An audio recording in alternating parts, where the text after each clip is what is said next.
What's going on, you guys? AJ Tucker here with AJ Self Defense. Today, I want to talk about a rising star of a reporter who was only 27 years old when he died.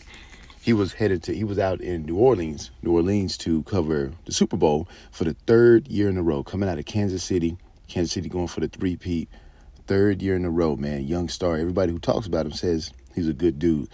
He was found dead and is most likely from Danette Colbert, allegedly, who was a 48-year-old career criminal and has a history of drugging men and stealing their credit cards. Surveillance shows her leaving his hotel and has reports of her using his credit cards.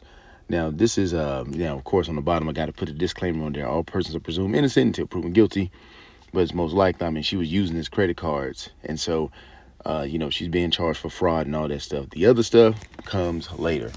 This is a common thing, man. It happens more during a big event like the Super Bowl because the people who are out there, there's money out there, so they go to the money. And, there may be a lot of parties. And I'm not even saying like he was out partying or anything. He was on his job. But people are made targets. And when someone is a predator, especially someone that's a career criminal, they know how to pick their targets. And when it comes to personal safety and self-defense, I always tell men that someone doesn't have to be bigger or stronger than you to have an advantage. Because in her case, she has a history of drugging men. So if someone drugs you, then you are incapable of defending yourself, even if you're bigger and stronger.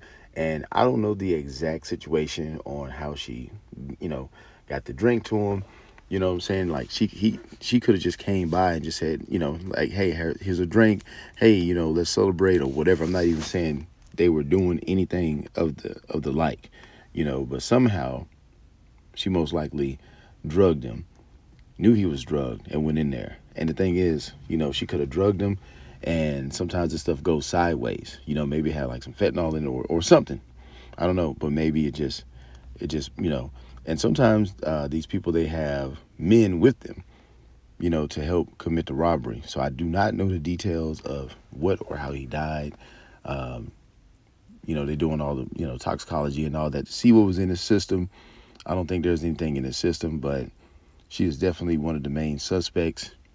And whenever a big event is going on, like a Super Bowl or a big fight, and people are going to the hotels, unfortunately, there are other people at these places, and all they're doing is looking for their next lick. They're looking for money, and that's it. And so it's like, man, got to keep your head on the swivel at all times. It's always good to have a buddy system, even if you're a guy. Have a buddy system, even if you're a guy. And and the thing is, you think like there's a lot of people. This is his third year in a row. He's done this before, so he knows what he's doing. Third year in a row. I'm not sure how she got to him, but she did. And the thing is, it doesn't matter like where you are. I know I talk about a lot about other countries and this and that, but it doesn't matter where you are. You can be in America and it can happen, and all it takes is one time, man, and then that's it, man. So big prayers going out to his family, his daughter. Big prayers going out to all of them, man. And and they're saying that they lost a good one. That's all I got on this one, man. I will see you on the next.